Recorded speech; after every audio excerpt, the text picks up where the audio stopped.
cover area of Islamic jurisprudence. So, soalan nak tanya you all. Ya. Sir. Saya boleh tak kita request untuk kembali kepada topik historical, sir? Sebab Boleh. Boleh. Sebab yang itu yang sebenarnya bincang dengan kami yang kami sedikit lost tu. The rest macam mana? Do you think that you want that as a discussion or what? Boleh, sir. Boleh. Okay, kejap.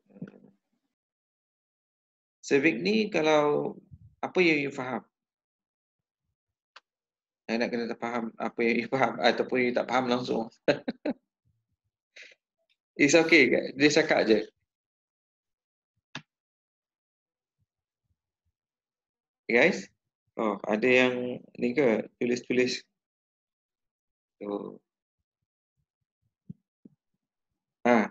Anyone? Ni kita nak buat ni. So, what do you think about civic ni? Ya tahu ke tak tahu, you let me know. So, you cannot be silent. I cannot do things if you are silent. Kenapalah tak mau cakap? Guys. Saya tak tahu, sir. Tak tahu macam mana? Apa yang you tak tahu? Setakat mana? 100% tak tahu macam mana? Tak macam dia ni nak tengok apa sebenarnya. Okay. So, civic ni dia macam ni. Dia see the law yang kita ada sekarang is actually kan ada yang before this kata positivist, Austin dia kata law ni tak payah nak risau susah-susah. Law ni adalah kita tengok sovereign. Kalau sovereign cakap A, kita kena ikut A. Kalau you tak ikut A, you buat B, so sovereign akan punish you. Because kenapa? Pada dia kata sovereign is everything. Sovereign adalah seseorang yang berhak untuk melaksanakan atau mengeluarkan undang-undang. Undang-undang hanya layak dikenal sebagai undang-undang yang sah apabila undang-undang itu datang daripada sovereign. Kalau kita ambil contoh daripada Brunei, memang betul daripada Raja Brunei. So katalah dia datang daripada orang lain selain daripada raja, maka kita boleh reject. Dia tak ikut pun tak apa. Because yang penting adalah keputusan ataupun raja yang kata. Right, that is Austin punya argument. Had pula ada cara dia. Right? Macam kita tengok naturalist, kata kita tengok yang hari tu kita cover Aquinas. Aquinas dia kata macam mana? Dia kena ada konsep natural need, maknanya dia kena ada basic need of a person tu. Kalau dia ada 5 pillars tu tak silap saya. Dia ada 5 pillars. Itu ni adalah silap pula. Itu siapa? Itu yes, anyone else boleh masuk?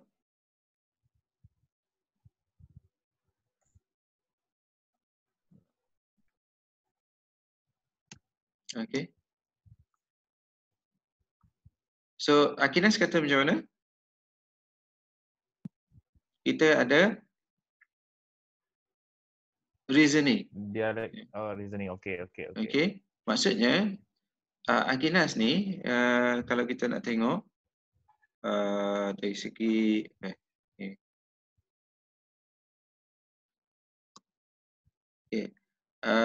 civic ni dia kata macam mana?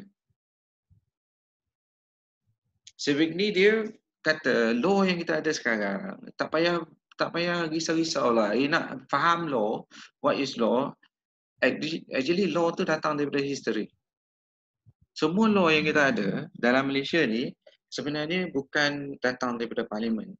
Parlimen adalah cuma mengesahkan apa praktis yang kita ada dalam masyarakat dan cuma mengesahkan dalam bentuk ayat undang-undang. So jadi undang-undang yang sah sebenarnya, kalau kita nak tahu sama ada undang-undang sesuatu undang-undang yang kita want to study, whether benda undang-undang itu sah ke tak, kita akan kena cari kepada historical.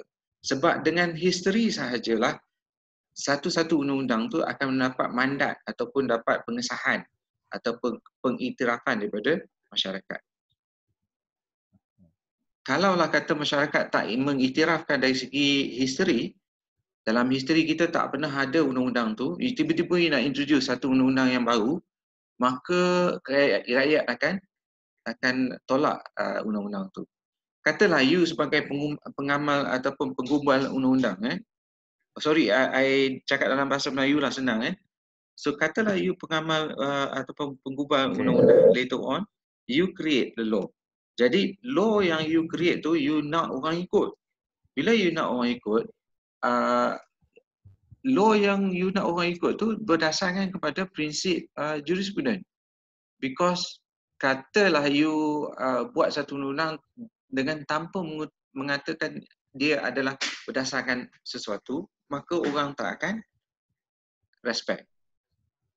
So maksudnya you kena belajar jurisprudence untuk tahu apa basis-basis jurisprudence yang ada, apa thinking-thinking yang ada, untuk you berdasarkan you punya pengubalan undang-undang untuk orang bawah you faham. Kalau tidak, memang susah. So jadi kalau you tak payah nak bagi tahu. Sorry, anyone wants to talk? You tak payah nak bagi tahu dekat orang bawah you kata, oh, okay, I'm applying civic ni, I nak pakai Aristotle, I nak pakai Aquinas, I nak pakai Syariah. You don't have to do that. Contoh, katalah apa undang-undang yang you rasa orang akan reject kalau kita pakai civic ni. Civic ni kata semua undang-undang adalah berdasarkan kepada historical. Dan kalau kita belajar on historical, kita akan nampak satu punca yang asal. Kalau punca asal tu adalah satu punca asal yang boleh diterima masyarakat, maka dia akan menjadi satu undang-undang yang bagus, yang semua orang boleh accept. Contoh, saya bagi contoh. Kelantan, kerajaan baru. Dia suruh kita pakai semua rakyat Malaysia pakai tudung. That is the new law. Kalaulah kata dia keluarkan undang-undang tu tanpa asas historical, tanpa acknowledging apa yang sekarang ni ada yang termaktub dari segi history kita, dari segi budaya kita, maka automatik law yang dia buat tu akan di-reject oleh masyarakat. Dia kata, tak apa, saya in power, So we were being appointed, you are being chosen by the rakyat. So you just have to follow. Walaupun macam mana sekalipun dia orang nak ketengahkan undang-undang baru, dia akan kena reject. Contoh, kita tengok Taliban dekat Afghanistan. Bila Taliban Afghanistan, they took over the control of the country, dia keluarkan undang-undang baru. Dia memaksa orang untuk pakai jilbab, pakai tudung, semua perempuan. So, can that rule apply dekat kita? Kita ada Chinese, Indian and other races yang dia orang tak mungkin akan boleh accept. Sebab kita multi-ethnic. Jadi, kenapa kita tak boleh terima arahan yang sama pada dia, di sana dia orang pun arahan tu eventually tak boleh diterima. Tapi sekarang ada resistance. Sama dengan dekat Turki. Kalau kita tengok undang-undang pemakaian, they try to enforce, susah nak jalan. Kalau kita nak tengok dekat Russia, mana undang-undang yang dia orang keluarkan, it is very difficult untuk dia orang enforce the law. Dia kata semua orang kena, kalau dekat Russia, semua orang kena bagi semua harta dia orang pada state. Semua orang kena share everything. Semua orang tak boleh. Sebab pada dekat Russia dulu waktu Lenin take over, dia kata semua agama dimusnahkan, dimansuhkan. Christian, Jewish, Islam. 2 juta orang telah dibunuh. Just because nak bagi fear. Bila orang fear, orang takut, orang ikutlah undang-undang tu. Tapi undang-undang tu tak ada legitimacy yang sah. Sampai to the extent bila dah lama sangat, dia akan runtuh. Eventually dia akan jatuh. That is what happened to Russia. You nak force orang paksa orang buat something yang dia tak, pada asasnya bukan historically dia aware ataupun dia boleh terima, dia tak akan reject. Dia akan reject. Contoh, macam mana you pakai kasut? You pakai kasut pergi masuk dalam classroom, okey. You tak pernah buka kasut kat luar classroom. You masuk dengan selambanya, tak pernah fikir kata you nak saya hari ni nak buka kasut lah. Tak pernah. Semua orang masuk dalam kelas, semua pakai kasut. Tapi kalau you balik rumah, cuba you buat benda yang sama. Kalau you pergi masjid, cuba you buat benda sama. Tak mungkin. Okay, kenapa? Tak mungkin. Okay. Civic ni kata, you buat perangai, you buat undang-undang, you patuh arahan. You patuh arahan lah. It is a law lah. It is unwritten law dalam keadaan kasut ni, di mana you tak buat masuk kasut dalam rumah sebab you takut kena menampar dengan you punya, dengan ayah you. Kena terajang dengan your mum. Dia kata apa perangai masuk kasut? Saya punya suka lah. This is natural law. Okay? Dia kata this is nature. I am free to do whatever I want. So can you do that? Tak boleh kan? Obviously tak boleh. So this is what basically Civic ni kata. Untuk satu-satu undang-undang yang dirangka oleh kerajaan ataupun mana undang-undang yang you dah belajar, mana datang daripada contract law yang you ada belajar daripada part 1, part 2, contract 1, contract 2. Mana datang contract datang daripada mana? Kalau kontrak tu tak disahkan datang daripada historical, tak akan boleh orang terima punya. Sebab dia perlukan peruntukan masa history untuk sesuatu dia diterima oleh masyarakat. Dia tak boleh simply kata, okay, kita buat contract law, everyone semua kena paksa untuk buat contract law. Tak boleh. Sebab undang-undang tak boleh di-introduce tanpa ada historical background dia. Kalau tak ada, habis. Contoh, adat pepatih, adat Temenunggur. Adat pepatih, adat Temenunggur, dia ada dia punya basis, historical basis. Kalau tak ada historical basis, kita tak boleh mengatakan dia adalah undang-undang yang sah. Kita tak boleh kata, ataupun orang Negeri Sembilan, dia kata, saya tak kira. Ini adalah kami yang nak. Di mana dia ada bapak luar lah apa semua dia punya proses-proses kan, undang-undang negeri dia. Untuk di recognize, orang tak akan recognize. Sebab apa? Kalau dia tak boleh tunjukkan ada historical punya acceptance pada society, then susah. So basically, law adalah sesuatu yang orang ikut because dia dah embedded in our history. Okay, law of thoughts embedded in our history. Macam mana embedded in our history? They go back to 500 years, 600 years. Law of thought tu datang daripada England. So it is something that is by nature kita dah nampak dia ada historically dah ada significance. Contract Act yang kita buat sekarang, kalau you buat study historically datang daripada mana? Datang daripada Roman law. Datang daripada Roman law maksudnya Rome menggunakan kontrak antara satu sama lain 2,500 tahun yang lepas. So jadi kalau kita di dunia sekarang, kita acknowledge a relationship, contractual relationship between one person to another because ianya adalah sesuatu yang diterima pakai oleh semua masyarakat 2,500 tahun yang lepas. Bukan setakat itu, puncanya. Itu yang dia kata Vogtgeist tu. Asas kepada penerimaan masyarakat terhadap satu-satu undang-undang ada dia punya origin dia. So contract law, origin dia daripada mana? Origin dia daripada Rome. Thought datang daripada mana? Datang daripada common law. Datang daripada, kita boleh tahu origin dia. Pemakaian kasut untuk ke dalam kelas, boleh tak kita tahu di mana originnya? Mesti boleh. Sebab kita boleh go down the history and then identify sampai dia sejak bila yang kita boleh pakai kasut masuk dalam kelas. Sama dengan isap okok. Kenapa isap okok kita kata is a valid law? Historically kita tengok kalau dulu kat UiTM boleh isap rokok. Saya isap rokok dekat ITM dulu waktu saya student. Right? Tapi things have changed. Why things have changed? Because Vogtjais dia dah berubah. Because the society is unable to accept the practice of smoking at public area. So it started dekat kapal terbang. Orang are not happy that in confinement punya situation, they are unable to breathe. Ya, you boleh kata it's my right untuk nak isap rokok.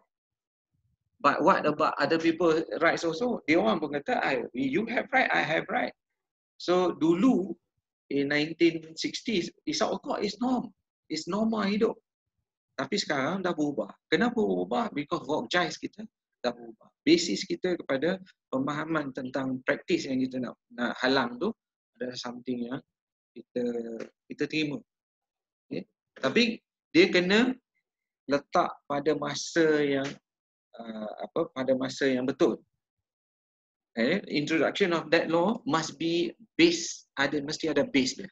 Kalau law tak ada base, maka law tu akan eventually you paksa macam mana pun dekat masyarakat untuk untuk patuh, eventually dia tak akan patuh. Faham? Basically that is Zebigny kata. Okay, dia kata a hasty legal codification was something to be avoided, but must look at Vogtjais. You look at the spirit. Vogtjais tu apa dia? Nama pun Vox, kan? Apa yang perkataan Vox yang dekat kereta yang kita boleh nampak?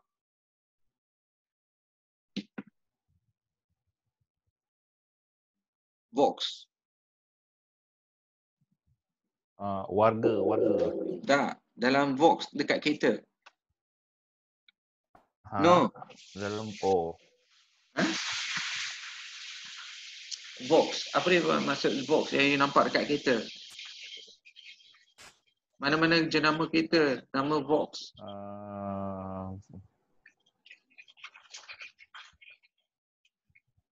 Apa nama kereta? Volkswagen lah. Vox tu datang daripada Jerman. Savigny pun Jerman. Yeah. Okay? Yes. Vox tu maksud dia apa? Warga lah. Rakyat. Volkswagen tu kereta rakyat. Wagon tu wagon. Okay? Volkswagen itulah kereta rakyat. Hitler buat kereta tu untuk semua rakyat, macam Proton lah. Dibuat oleh Mahathir untuk penggunaan semua rakyat dengan harga yang murah. So sama juga dengan Volkswagen. Okay? So jadi Vox tu apa? Adalah rakyat. Jais tu boleh? You biasa tengok poltergeist? You biasa dengar perkataan poltergeist? Cerita hantu ni, seram. Tak tahu Azhar.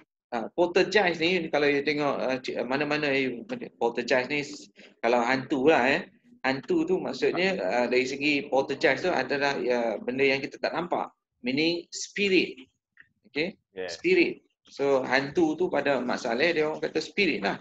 Bodoh saya percaya hantu. So spirit ni apa dia? Jais. Ya. Kataan dia jais tu. So jadi spirit of the society. Okay. Maksud Vogtjais ni spirit of the society. Macam mana kita nak tahu spirit of the society? Kita kena faham lah. Kita kena check history. Macam mana spirit of the society untuk buka kasut masuk rumah. Saya tak tahu. Kalau tak tahu, kena buat research lah. Kalau buat research, you akan nampak pemakaian ataupun pembukaan kasut untuk masuk rumah adalah praktis yang diamalkan dalam masyarakat timur. Tapi bila? Macam mana? Dia kena ada pengesahan. Pengesahan macam mana? Kita kena cari Vogtjais dia. Susah, tapi susah lah nak buat macam mana. You kena carilah. Kalau you nak kata contract law adalah satu yang valid just because akta dikeluarkan 1950 oleh parlimen. No. Itu satu benda yang pada Savigny dia kata semua mengarutlah tu. Sebab eventually orang akan tak nak contract orang akan reject. Why? Because dia tak berdasarkan kepada spirit. Now, macam mana kita nak tahu spirit? Saya dah bagi jawapan kan? So, kita boleh tengok history itu, dia ada rentetan. Daripada history 2500 sampai ke hari ni, dia rentetan tadi tak putus. Meaning Contract Act yang kita dapat adalah satu basis yang dipakai oleh kita sewaktu kita sebelum merdeka oleh British dekat kita.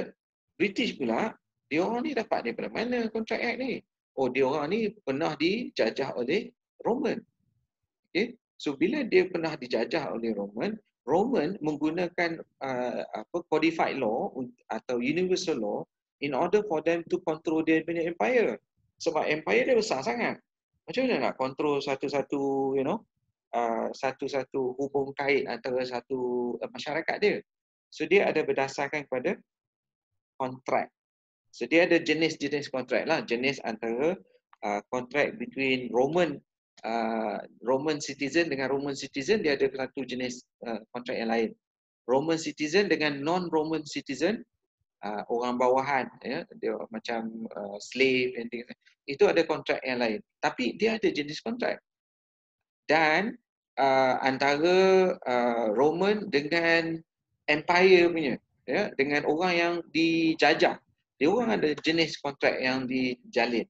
So standard untuk kontrak antara orang Rom dengan orang-orang yang diperintah, say for example orang Parsi, untuk melaksanakan satu kontrak adalah berdasarkan kepada proses undang-undang yang diterima pakai dekat Rom. Yang diterima pakai dah beribu tahun. So ada legitimacy tu. Ada vogue di situ. Ada spirit of the society yang menerima pakai contract law. So jadi sahlah apa yang kita ada sekarang. Contract law 1950 kita tu ada satu contract law yang sah dari segi jurisprudence. Boleh nampak? Ini bukan terpakai untuk satu-satu law, semua law mesti ada vogue dia. Kalau law tak ada vogue dia tak boleh. Yes, question.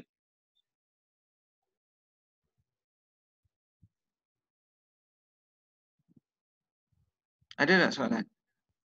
Ampun ni semua diam.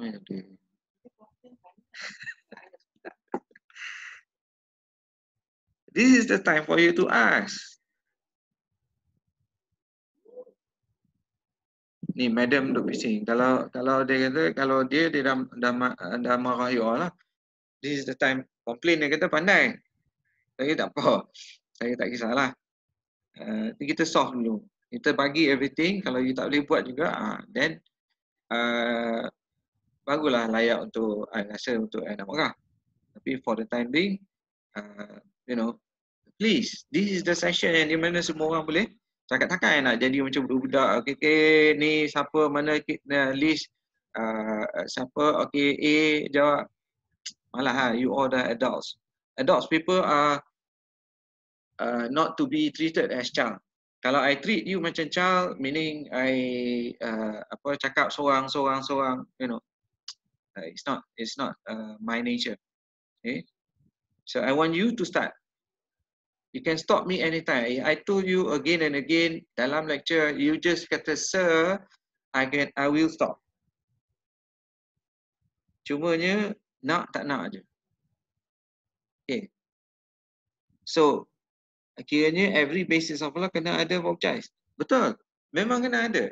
Kalau civic ni lah, kita ambil civic ni. Bukannya kata orang lain kena setuju dengan civic ni. Civic ni kata pengesahan law yang betul-betul sah adalah mesti berasaskan kepada civic ni, kepada vogue. So mana-mana undang-undang yang kita ada, mana-mana, katalah kita ambil Federal Constitution. Okay, mana datang Federal Constitution? Okay, you belajar Constitution 1, Constitution 2. Mana datang dia? Dia mesti ada satu dasar ini mana kita terima pakai bahawa ia adalah satu dokumen yang sah. Macam mana kita nak tahu dokumen yang sah? Dia berdasarkan kepada Great Commission yang telah agree untuk nak create satu dokumen yang dia terima pakai juga konten-konten artikel-artikel yang mula-mula yang nampak daripada artikel 5 to 13 apa semua tu, dia adalah berdasarkan kepada siapa? Kepada, kalau you research artikel 5, 13 tu, fundamental liberties adalah nas-nas yang artikel ataupun konsep yang diterima pakai apabila Perang Dunia Kedua tamat. Okay, kalau you tengok United Nations Declaration of Human Rights, okay, that was the first document yang dikeluarkan selepas kita tamat perang. Dia kata enough is enough. Kita tak nak lagi membunuh antara satu sama lain. Dah enough. Dah berpuluh-puluh juta orang mati. So let us sit down together. Let us come up with a document. Okay? Dengan orang yang kalah perang, dengan orang yang menang perang, especially orang yang menang perang lah. Semuanya list down. These are the rights that has to be given to everyone in this world. Kenapa? Because they are the basis. Basis apa? Basis of spirit of the society have changed. Kenapa spirit dah change? Because we don't want to have that situation perang anymore. So because of that, you tengok all constitution yang dalam yang negara yang merdeka selepas Perang Dunia Kedua, you akan nampak fundamental liberties provision dalam dia punya artikel, dalam dia punya Federal Constitution. Sorry, Federal Constitution. Dalam dia punya Constitution. So mana datang juga kita punya artikel 10, the equality of the status between civil law and syariah law. Kenapa syariah law di acknowledge? It's not because article 10 says so. Si begini kata dia mesti datang daripada history. Macam mana historinya? We are known as people who practice Islam, and majority of the society in Malaysia, it so happen that we are Muslim. So therefore, we want to be regulated by our law. Now, where is our law from the Muslim that in Malaysia? Kalau you trace balik, kita buat tracing, kita panggil Kalau kita buat tracing, kita akan jumpa bahawa Rasulullah yang bagi Al-Quran. Bila Al-Quran disampaikan kepada dia, dia yang bagi apa yang termaktub dalam ayat-ayat Allah dalam Al-Quran. Semua dalam perkataan dalam Quran adalah perkataan Allah, percakapan Allah. So we can see Quran. Can we see Quran? Can we know where it comes from? On what basis? Orang kata kita tak boleh nampak Quran yang betul sebiji yang kita boleh nampak yang Nabi buat. Tak. Kita boleh go back to the extent of kita ada hafizan. Hafiz itu dia tak pernah cantas dia punya ayat-ayat tu, ayat Quran tu tak pernah dihilangkan ataupun terputus. Dan itu dapat pengesahan pula daripada perkataan Allah sendiri, yang kata aku yang menjaga Al-Quran tu. Kitab-kitab lain semua dah diselewengkan, ada amendment that is being made. Structure dia ada, tapi ada benda yang telah diubah. Quran sahaja yang di-maintain. Tapi masih kita boleh nampak kesamaan antara kitab Kristian, kitab Jew dengan kita kitab. Sebab pada konsepnya satu. Okay, whatever it is lah. Itu just on the sideline. Yang main ialah kalau kita nak kata artikel 10 kita kena acknowledge, Civic ni kata ianya betul. Ia adalah satu provision undang-undang yang sah dan akan diterima pakai oleh masyarakat kerana ia adalah berdasarkan kepada history. As simple as that. Law is the expression of the spirit of the people. Kalau you tengok slide. Okay? So basically that is what he is trying to say. Law, kalau mana-mana you ambil, you nak buat investigation sama ada law itu adalah sah ke tidak, kita kena tengok kita kena tengok the historical punya acknowledgement. Historical tu bukan setakat history, kita tengok apakah penerimaan oleh masyarakat terhadap undang-undang tu. Terima ke tak? Kalau kita tengok adat pepatih, memanglah diterima sebab dia dah beratus tahun. So macam mana kita nak tahu dia valid ke tak? And then you buat research lah. Once you buat research tentang adat pepatih, you akan nampak mana asal-usul dia. Bila you tahu asal-usul dia, oh I see, that is the spirit of the people. spirit of the people untuk orang adat pepatih ni, yang orang Negeri Sembilan ni, dia akan sentiasa sampai ke hari ni masih benda yang sama. Adalah sikit amendment here and there, tapi basically the basic structure is still there and can be investigated, can be traced daripada mana datang dia. So kalau kita trace adat pepatih, kita akan dapat tahu bahawa dia datang daripada Minangkabau. Minangkabau lah. Dia datang daripada Padang. Aceh. Aceh. Minangkabau. Padang.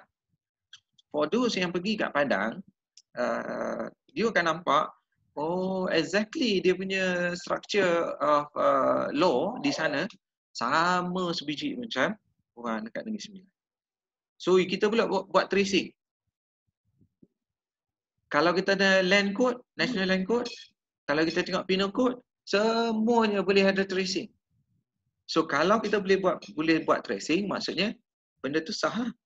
Contoh senang, kita duk kata Al-Quran, hadis ni sah ke tak sah? Tak sah. Satu-satu hadis tu sama ada sahih ke tak? Kita nak tengok sama ada kategori sahih ke, mubah ke, apa ke, kita kena buat tracing. Kalau lah kata sanad dia betul, kita boleh nampak dia punya kesahihan tu.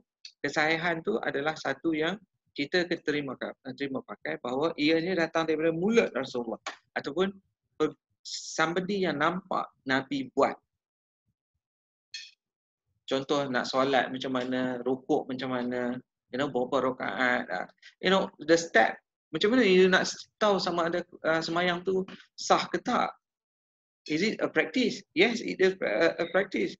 Where does this practice come from? Dia mesti ada origin. Itu yang dinamakan origin, yang di mana di zaman Rasulullah, bila dia jadi Rasulullah, semua orang pada waktu tu menerima pakai solat macam tu. Dan solat macam tu sampai ke hari ini masih dalam keadaan yang sama. Tak ada berubah. Ada variation sikit sana sini.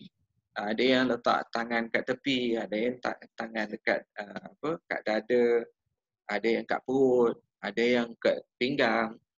Itu tangan. That is not the issue. The issue is rokok tak sama. Ada tak rokok yang jenis lain-lain? You boleh kata Syiah ada rokok sikit, lain sikit. Itu kelainan yang sikit, bukannya kelainan yang banyak. Guys, soalan? Letih cakap ni.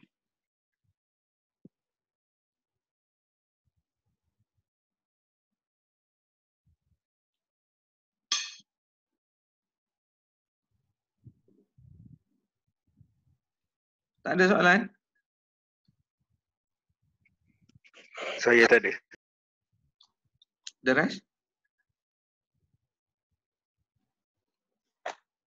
Ya, baru nak masuk. Okay. So, macam mana? Okay. Faham ke tak faham ni? So, I tak nak I explain, dia kata dia shock sendiri. Okay, I nak you faham. You dapat basis tu, kalau mana-mana dokumen you baca tentang civic ni, you akan faham. Sebab akidah you kalau dah betul, kalau you dah faham apa maksud dari semua law adalah berdasarkan pada spirit of the people, which is work justice, you tak ada masalah untuk baca dokumen. So, sir, let's say macam contohnya, our historical punya background is dulu kita punya kata-kata kuasa seorang sultan itu adalah kuasa yang mutlak, contohnya kan. So kalaulah kuasa itu diimposkan sekarang ni, which mean based on based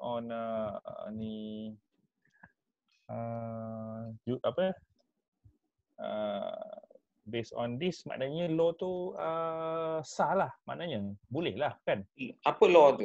Kita nak kena ambil objek, cari objek. Maksudnya you kena cari something yang you nampak. Okay, cari objek. And then kita cari subjek. Maksudnya objek tu apa dia? You nak cari law mana? Kalau you nak cari king, kuasa king. King adalah objek. Mana subjek dia? Subjek tu dia pengesahan. Maksudnya subjek dari segi civic ni dia kata kena ada pengesahan. Kalau tak ada pengesahan, maka konsep kerajaan apa? Raja-raja ni adalah konsep yang tak sah. Okey, katalah dalam sorry. Tapi sir, tapi that was the part of the history juga kan? Itulah yang kata. Kalau dia nak kata raja-raja yang di mana kita katakan dia raja-raja adalah kuasa mutlak, itu bukan lagi benar. Kita ada changes to the society punya zeitgeist. Satu perubahan paradigma telah berlaku kepada masyarakat Malaysia, di mana kita tak menganggap dia adalah sebagai satu kuasa yang mutlak. Macam mana kita nak nampak? Kita boleh tengok, kita buat tracing lah. Subjek dia ialah buat tracing. Kalau tracing kita boleh nampak bahawa dalam Federal Constitution, kita sebagai satu masyarakat baru Malaysia telah mengatakan mereka adalah kuasa mereka adalah limited. Okey. Dan dalam beberapa tahun yang lepas, bukan beberapa tahun, 15 tahun yang lepas, maka kerajaan telah mengatakan bahawa kita masyarakat Malaysia tidak boleh menerima raja di atas undang-undang, di mana raja boleh pukul orang mati dengan kayu gor. Dia kata aku nak buat apa, aku punya hal lah, undang-undang bawah aku. That is no longer acceptable by our society, because waktu tu memang kerajaan memang dia suka je sebab dia nak limit kuasa raja-raja, right? So what best way is when the society all together dah attack raja-raja, rather than raja-raja ni konsep sistem raja-raja ni jatuh, we can change. Nothing cannot be changed. Konsep sistem raja-raja ni, kalau society wants to change it, one day, say for example dalam 10 tahun yang ke depan ni, kita dah konsep, kita nampakkan dia orang ni semua habiskan beras je, buang duit je, bagi duit kat dia orang ni, dia orang tak menyumbang apa-apa. Kita can change as a society, change. Kita tak boleh seorang dua, it must be the overall of the society. So jadi spirit dah berubah. Spirit dulu respect dia orang. Sebab dia orang kata dia orang adalah keturunan daripada bangsawan ataupun angkasawan. Datang daripada something yang datang daripada provision of the concept daripada ketuhanan.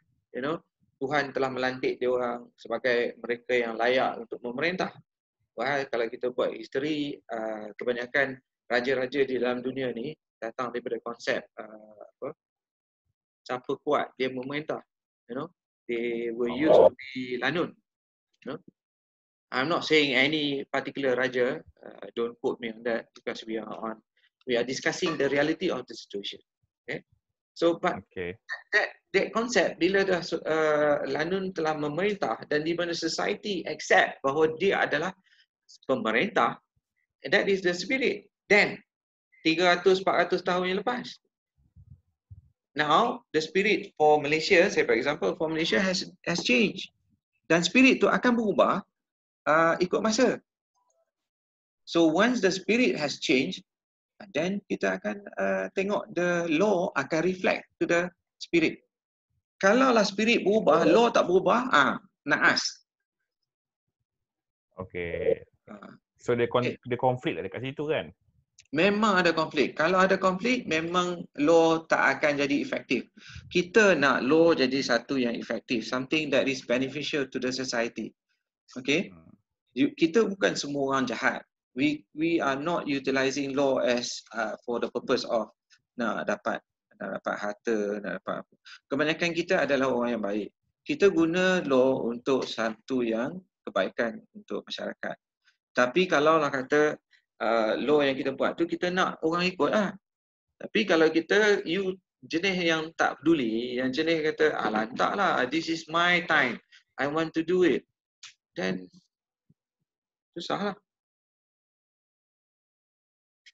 Okay, say for example, I bagi satu konsep yang wallahu alam mungkin berlaku ke tak. Okay. Kalaulah kata saya ambil something yang subjektif, kalau Imam Mahdi kata sampai, okay, dia kata dia mujadid kan, dia akan buat satu pembaharuan. Kalau dia kata ni Israel, sekarang tanah Israel diberi balik kepada orang Israel, apa agak-agaknya orang Islam dalam dunia akan kata? Palestin keluar, Israel dia orang punya tanah. Oh, mengamuk ah. Mengamuk kan? Sebab mana boleh sebab undang-undang tak kalau tak ikut civic ni, betul tak? betul.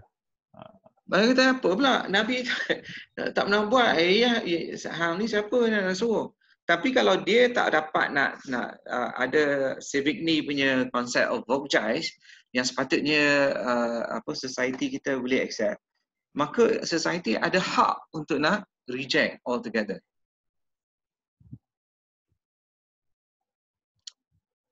Okay, so katalah dia kata nak kata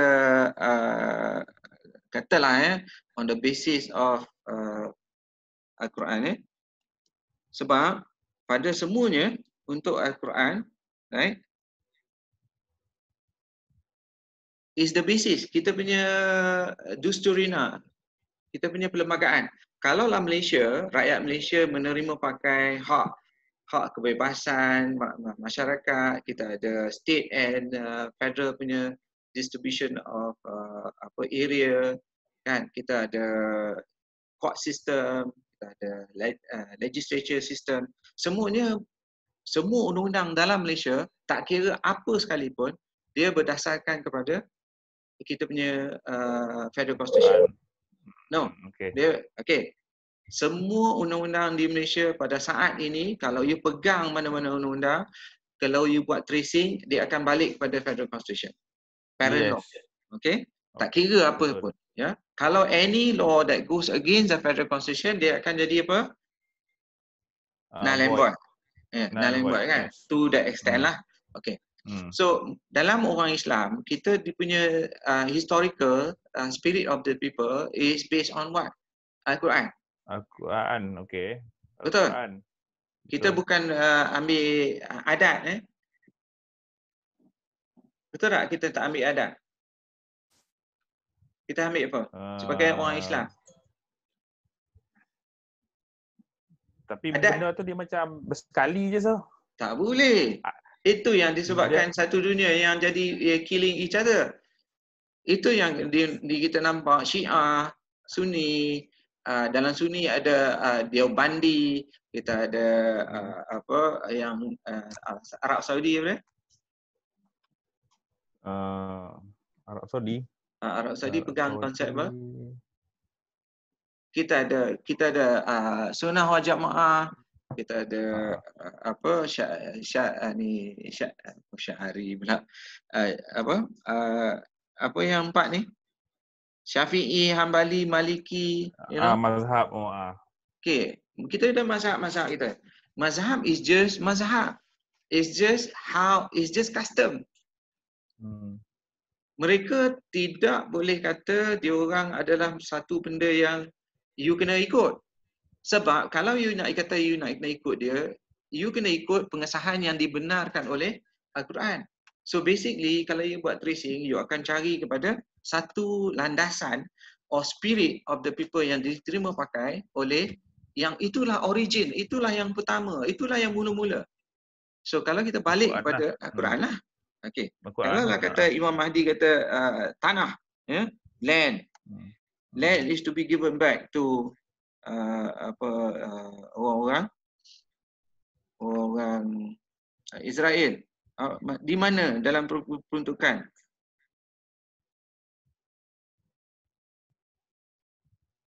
Okay.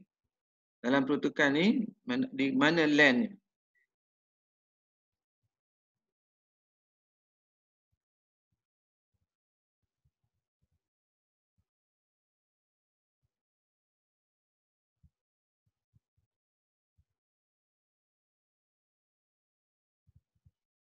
jawapannya.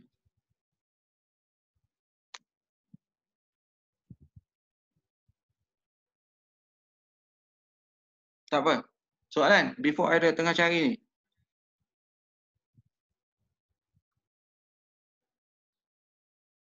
So maknanya dia maknanya sekarang ni law kalau ikut apa nama dia pula lupa pula ni. Apa ni? Civic ni. Law hanya akan berubah apabila masyarakat itu bersetuju untuk berubah. Macam itulah. Yes. Maksudnya spirit dia dah berubah. So satu hari katalah spirit kita untuk adakan Islamic law dekat Malaysia sebagai the only law to govern our country, it must be something that is valid. Valid macam mana? Valid based on history, based on the spirit of the people. So spirit of the people can change overnight. Bukannya kata history itu kena ada sampai contract law sampai 2500 tahun. Itu sebagai satu contoh. Di mana itu adalah melalui contract law. Tapi katalah orang kita ada revolution. Kita ada revolution katalah esok PAS ada satu group of PAS take over. Coup kerajaan. Sebab kerajaan pun tak over confirm siapa yang memerintah sekarang kan. Jadi dia orang take over. So they say that we are the one, we represent the society. We want to have a new government that is based all the things based on Islam. We want to change the federal constitution. Now, adakah bila dia buat change tu akan diterima pakai oleh rakyat? Civic ni kata, kalaulah itu apa yang masyarakat nak, then okey lah.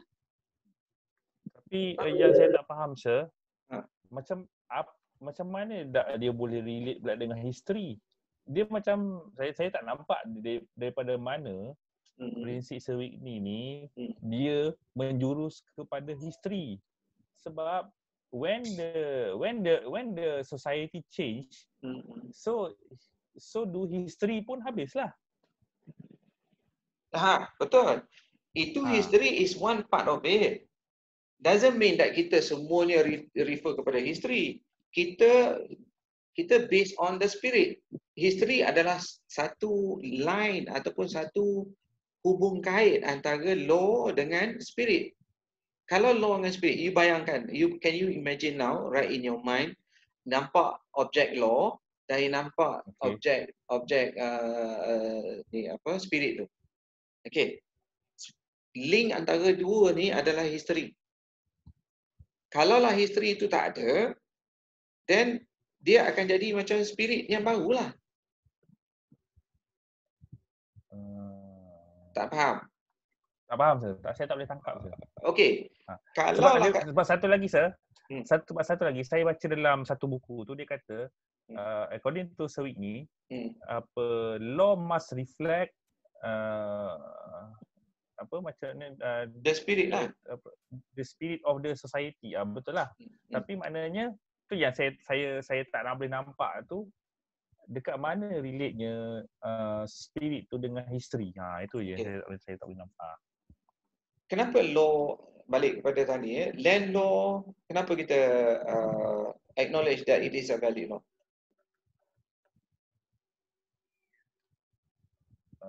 Sebab it was regulated by the proper body lah. Maknanya by the authority lah. By the Ingat, kita tak boleh terima pakai just because I am the authority that I put up the law, so you kena ikut. Okay. Kalau Civic ni kata, it is on the spirit of the people. Jadi kalau you nak tahu spirit of the people, you have to do investigation lah, betul? Okay, betul. Faham. Jadi kalau National Land Code tu, you nak kata sah kata, macam mana? You nak kena, I obey the land law. Not because it is a law that is being authorized by an authority. Okay, recognized by federal constitution, recognized by the legislators. Bukan nama pun, land code. Code is something that we collect, kita compile. So mana compilation ni? Oh, daripada praktis yang dibuat oleh semua negeri-negeri tentang pemakaian undang-undang tanah. Oh, okay. Jadi pemakaian undang-undang tanah ni, structure dia, pemakaian ni mana datangnya? Datang daripada kita punya apa? Kita belajar land law kan? Dah. History dia datang daripada mana? The first week you akan belajar, second week lah. Second week apa basis kita tentang, you belajar ramah laton lah, apalah semua kes-kes tu. Custom master. Custom. Datang daripada custom. Customary. Yang juga di-combine dengan British punya influence. Okay. Dan berapa tahun tu? Dia dah berapa ratus tahun, right? So, we boleh nampak the spirit of people is changing from one place, from one time to another. But it develops lah kan? Tapi masalah dia sekarang, kalau revolution jadi esok, katalah revolution yang berlaku tu nak sah ke tak, sebab any revolution would have to legitimate, they want to legitimize their revolution, betul tak? So who is to legitimize their revolution? Because they are in control of parliament and executive. Siapa yang akan legitimize the coup? Guys, siapa yang akan? Judiciary. The judiciary. So kalau you are inside the judiciary, you akan jadi orang yang pertama yang akan decide di mana revolution tadi sah ke tak. Macam mana you nak recognize revolution? Tengok dia punya spirit of the people kalau you pakai civic ni. Kalau you pakai, from the perspective that ni you dalam federal court lah ni kan. So you nak buat keputusan. Nak buat keputusan based on civic ni. You mesti pakai jurisprudence. Kalau sebab tak ada law lagi yang nak jadi guidance. Right. Kan? So jadi the best law to be used are those laws atau those laws that is based on jurisprudential punya perspective. And the perspective that you akan pakai, mungkin you akan pakai banyak lah. You akan pakai natural law, you akan pakai macam-macam lagi. Because civic ni is not the only person. So jadi katalah one of the person that you want to use is civic ni. So you kata spirit of the people berubah ke tak? So kita buat investigation lah whether the people is against or not. How do you know whether the spirit has changed or not by the society? Kalau semua society keluar kat tengah jalan kata, yay, kita manage to change the society, and those yang keluar tu mounting to millions. Bukannya 10,000, 20,000. No. Nampak tak? How you know that the society has moved? Because everyone is saying, everyone is welcoming the change. So you, in other words, you can reflect and saying that, oh, the society spirit is now changing. We don't want the British law. We don't want the undang-undang English lagi. You know, the concept that comes from England, comes from Roman. We want everything comes from Al-Quran. Tapi kalau esoknya masih ada berkelahi, membunuh antara China, India, Islam, orang Muslim, do you think that the spirit is changed? No, not yet. Masih lagi. How can you say the spirit has changed? No, only on certain people. So maksudnya, nobody can force us to follow the law unless and until they can convince us that that is the norm, that is the spirit of the people. The spirit of the people have changed, therefore the law of history is no longer relevant for that particular law. For federal constitution, they ada history dia kan. So that history is abolished because the spirit now has changed. Macam mana spirit has changed? Because ada revolution. Macam mana revolution tu sah? Kita tengok whether semua orang setuju ataupun majority of them akan setuju. Tak semestinya kata 100% setuju. Kita nak harap 100% memang tak boleh lah. Ni tengok ayat ni. Okay? Ayat surah 17 104. Apa kata Allah ni? Children of Israel after Pharaoh reside in the land that was promised to them. Land that was promised. Live in that land. Ini semua orang apa agama yang interpret benda ayat dalam Quran ni. So it is their land. Yang kenapa kita nak sibuk duk berkelahi kata this is our land? Keluar je lah. It settle the whole thing. The whole problem of the world can be settled by us acknowledging Israel kau punya, that's it, take it. Okay, we want to stay. Boleh tak? Okay, then we come up with the agreement and saying that okay, we can we stay? If you don't want us to stay, then Arab Saudi yang boleh buat bangunan tinggi dalam dunia apa 3-4 bangunan, semua Arab kaya. Kalau you tengok saiz Arab Saudi dengan India sama. India is 1.5 billion. Arab Saudi ada 30 million saja. Macam mana 30 juta tak boleh take care of the Palestinian kalau ni Israel tak nak duduk dalam kawasan dia, bawa keluarlah. Buatlah rumah untuk dia orang, jaga dia orang. Kata orang Islam sedara. Pernahkah kita sedaranya? Praktis tak buat. Okay? So what I'm trying to say is just giving you one example. If katalah dia datang, dia kata this is the thing that needs to be changed, orang akan kata we have never done this before. But untuk legitimize benda tu akan berpaksikan kepada kita punya spirit of the people. Spirit of the people is we accept Al-Quran as the guidance. Our Dusturina, okay, our constitution. So our constitution says that Israel, tanah dia orang yang tu, bagilah kat dia orang. Apa yang kita nak sibuk? Kita nak hidup berapa tahun lagi dalam dunia ni? You know, that this is just one argument. Sama lah dengan saya hari tu saya menyampah tengok dekat Turki tu. Hagia Sophia. Kenapa Hagia Sophia telah diambil daripada orang Kristian? Hagia Sophia tahu kan? Masjid ke museum ke? Hagia Sophia. The Blue Mosque. Masjid tu, masjid. Dia bukan masjid lagi, dia jadi dia jadi museum. Tetapi dia telah diambil daripada Kristian, Ortodok Kristian yang percaya kepada Tuhan. Okay. Kenapa yang kita pergi, ya kita takluk dia, tak kata dalam Quran kata boleh ambil semua masjid-masjid church-church jadi masjid. Mana ada dalam Quran kata macam tu? Tadi dia orang buat. Jadi sahkah dia punya buat tu? It is not based on the spirit of the people. The spirit of the people is Al-Quran. So this is where orang Kristian benci dengan kita orang Islam kerana kita merampas benda dia orang punya, and then kita kata kita punya. It was used to be a mosque. Nampak tak dalam tu? Ayat Quran lambang-lambang nama Allah, nama Nabi apa semua. Then you say Islam is good, Islam is everything. But we are not doing what we are supposed to do to respect others. And then you sekarang ni kalau dia orang datang merintah kita, baguslah, patutlah. Memang pada muka pun. Sebab kita tak pernah adil kat dia orang.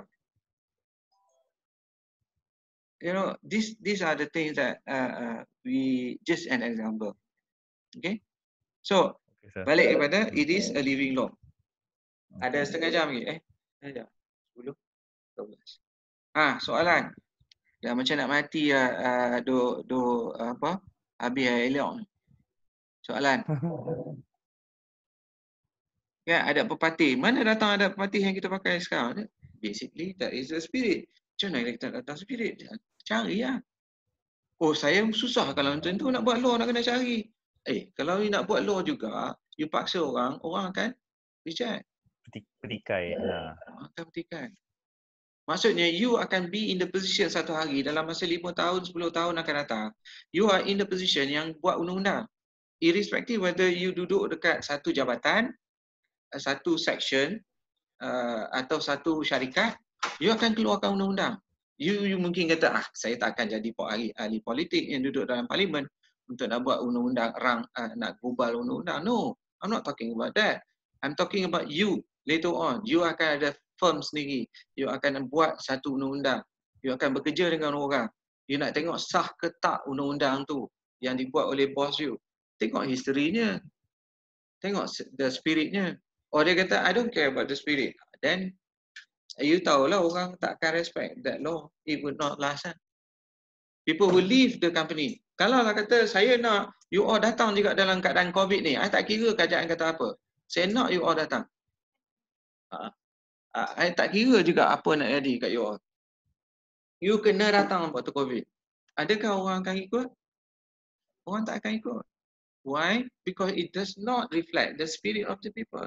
Meaning the spirit of the people is based on the spirit of the government. Government yang dah buat undang-undang tu, and everyone tak pergi memerontak dekat tepi jalan. Like what we are seeing dekat Amerika. Amerika bila subject of dispute between the federal and the state. Now we see people pergi mogok tepi jalan, picketing and things like that. We don't see that. So we can assume memang nature kita orang Melayu jenis orang penakut ke apa ke, you know. But that is not the issue. That is our norm. So by not saying all this kind of thing, people we can make a conclusion that the society here is accepting the new norm, accepting the new spirit of togetherness to handle this problem of COVID in order for us to stay inside our houses. Bila kita nampak menteri keluar pergi makan dekat masjid, kita marah. Kenapa engkau boleh, kami tak boleh? Bila kita nampak orang pergi jogging, kita marah. You know, everyone is frustrated because they have to stay in their house. You know, we are all suffering. But you know, you have to respect the spirit. So any law that comes out to punish those people yang dalam COVID ni tak ikut, pada muka lah. It's a valid thing. You know, kenapa you tak boleh ikut? Orang lain boleh ikut. You know, orang lain boleh ikut based on what? Based on the spirit. Okay. Clear sah. Clear sah ni biar mati anak jangan mati adat. So this is the words that is being used, you know, utilized by orang Negeri Sembilan. Biar mati anak jangan mati adat. Macam mana biar mati anak jangan mati adat? Kalau kita tengok orang Negeri Sembilan, they literally go against Al-Quran. Surah An-Nisa kata pembahagian harta adalah berdasarkan kepada apa yang dinyatakan dalam Al-Quran. Surah An-Nisa is very clear. Siapa dapat berapa banyak? You know, kenapa juga dia kata, oh ini tanah adat. Kalau tanah adat ikut adat pepatih, maka akan jatuh kepada perempuan. So you are bluntly saying that Al-Quran is wrong. No, kenapa you ada that is adat lah. Adat maksudnya that is the spirit of the people in Negeri Sembilan. Kenapa spirit tu ada? You boleh buat investigation lah. Itu yang saya pernah cakap dengan you. Padan muka kita.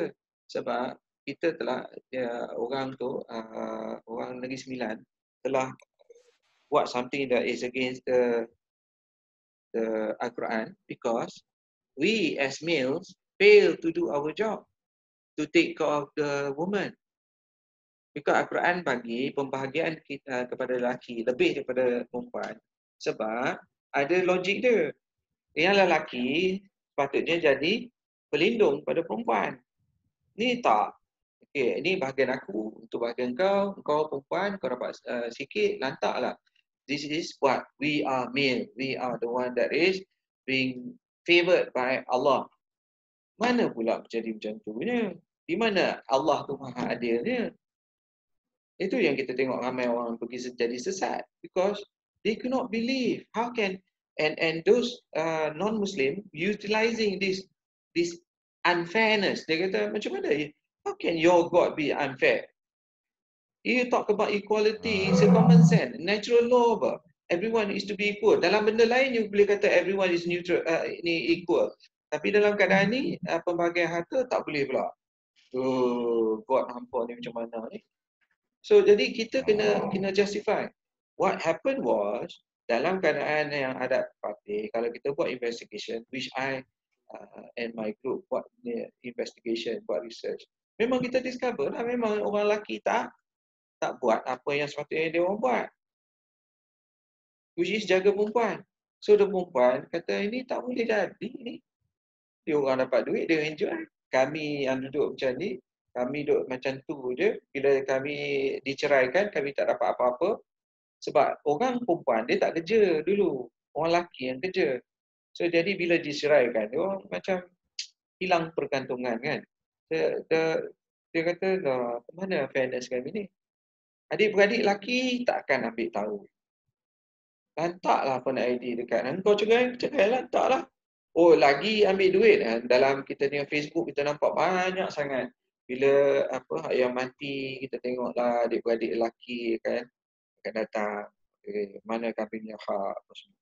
Bahan dia tak tengok dia punya the reality of what they are supposed to do. Duit tu untuk apa? Untuk nak jaga kepada kebajikan anak-anak, kebanyakan isteri yang kau dah cerai, dah mati cerai, lantaklah kau. Boy. Kenapa kita sombong sangat? Kesombongan kita telah menjadikan orang perempuan, adat pepatih, tak respect Al-Quran sebab salah lelaki. Itu yang saya dan rakan-rakan nampak. So, adat pepatih pun sama, adat menurun pun sama, So, kalau you tengok ni, Melaka state laws, Johor state laws, Kedah state laws, semua ni based on civic ni punya argument based on spirit of the people, which is ayat yang dia kata spirit of the people apa dia?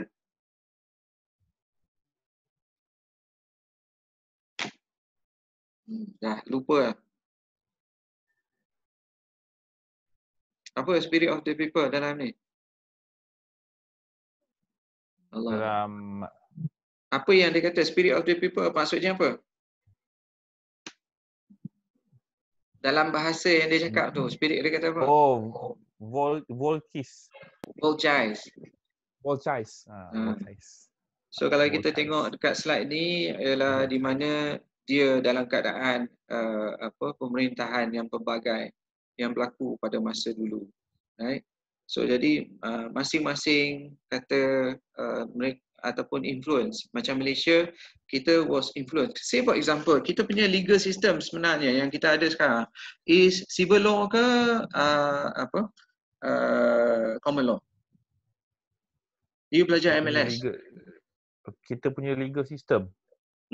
Yang kita pakai sekarang. Yang kita pakai sekarang is civil law saya rasa. The rest?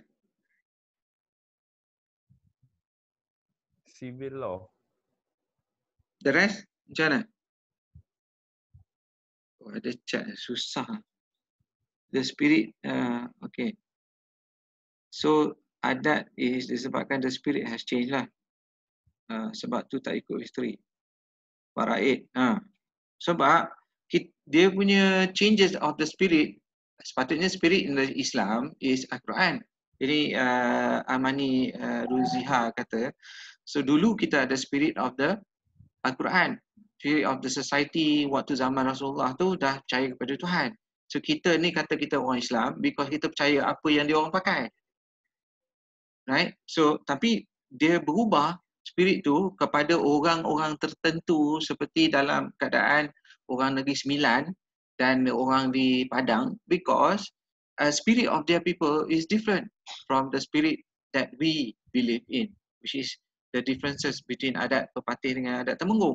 Adat Temenggung kalau kita refer, dia punya similarity dengan spirit zaman Rasulullah is tinggi as compared to adat Temenggung. So di sini ayat tadi apa dia cakap Fairuz? Ya, Ada ya, ya. you nak kata apa tadi? Tak ada apa-apa. Okay. So kalau kita tengok dekat ni Berlin ni, kalau Jerman ke Wikipedia Jerman punya history ni, dia orang was taken over by several people lah, several countries. Kita ada Rome, kita ada Persia, kita ada. Ni semua cerita-cerita movie perang yang you tengok dulu-dulu kala tentang European wars, semua you akan boleh nampak the reality. Just kita jangan tengok saja movie tu just for entertainment. Kita tengok dia punya relevance to the historical part of our society. So kita ada Frank that take over. So jadi di sini dia kata isu dia berkenaan dengan ada yang kata kita ikut Rome lah, ya, ataupun Rome ni based on Napoleon. Napoleon bila dia conquer, dia nak control satu empire yang besar, dia kena buat satu civil law. So jadi civil law lah digunakan pakai. Ada yang dalam atau pembaru nak buat federal constitution apa ni Jerman, dia orang nak berdasarkan kepada civil law. Senang. Sebab kalau Jerman, you tengok Jerman punya daerah ataupun negeri-negeri dalam Jerman banyak. Macam mana nak unify Jerman? Kalau you tak unify macam Malaysia, kita tak unify kan, kita tak ada kuat. So kita jadi Malaysia because kita nak kekuatan. Sama dengan Jerman. Dia orang negeri-negeri yang berbeza, diperintah oleh orang yang berbeza. So dia orang nak unify jadi Jerman, dia orang nak kena dapat satu universal law. So universal law ni dah based on civil law. Now civil law, civic ni dia tak setuju. Dia kata mana boleh buat macam tu. Kalau you apply something that is foreign untuk kita apply kat negara kita, akan jadi kecoh, akan jadi masalah. Ini konflik sebab kita pada asalnya adalah kaum yang berbeza, benda yang berbeza, kita percaya yang berbeza, kita praktis yang berbeza. So kita punya spirit lain from the Roman punya thing. Okay, contoh yang tadi saya terlupa cakap. I tanya Fairuz kan dengan the rest, lain semua diam. Kalaulah kita diperintah oleh perjanjian, kita tengok perjanjian pertukaran antara Inggeris dengan Belanda. Kalaulah Belanda masih maintain pemerintahan dekat Malaysia, kita bukan pakai common law, kita pakai civil law. Hari ni kita tak akan ada common law, you tak belajar taught. Okay, taught pada orang Indonesia adalah things yang codified. Benda yang telah tertulis. Everything is codified. Sistem kita pakai inquisitorial dengan adversarial. Kita adversarial because kita pakai common law. Dia orang inquisitorial. Dia orang the judge play an active role. So you nampak ada perbezaan. Kenapa legal system berbeza adalah berdasar kepada history yang berbeza. So kalau you baca, you tengok slide ni dan you baca dokumen, you akan nampak. Okay. You akan nampak macam mana, okay, this is what I want to highlight lah, yeah, problem of Napoleon, and then the conflict between these two group of people, especially Taibaut, Taibaut dengan Savigny berkelahi. Taibaut kata pakai civil law, then Savigny kata kita pakai spirit, which is historical. But perlawanan tu last kali Taibaut menang lah, di mana sekarang kita tengok the law of German, dia orang pakai civil law as compared to historical. Okay. So that is Savigny lah. Kalau baca ni akan nampak. But doesn't mean that dia punya argument tu dia lose the chance untuk nak implement dekat Jerman, but the concept is being applied ataupun diterima pakai oleh everyone jurist in the world to acknowledge, kata benda tu ada kebenaran juga apa yang dia cakap tu. Tapi obviously ada yang kata tak, they have their own way of seeing things. So the question of whether ideas is still important, yes. Kalaulah jadinya satu revolution, esok then you can rely on civic ni. Tengok dah dia punya situation. Okay. Right. Okay, so I don't know whether you understand ke tak. I was hoping that everyone understand sebab semua orang diam. So thank you very much for the class today. InsyaAllah saya akan cuba buat the video that you wanted lah. Yeah, maybe I give you the Islamic ni because betul. I nampak macam dia nak discuss Islamic lah. So I can inform dia kata we are what we have done today is covering civic ni, and I akan bagi video on Islamic. So please do that two area lah, not something else. Okay, sir. Alright. So I minta dia sekali, tolong remind dia, ni pelupa juga. For me to remind him to give the questions to you earlier because you can prepare. Boleh, sir. Alright. So thank you. Assalamualaikum. Thank you very much, sir. Thank you, sir. Thank you.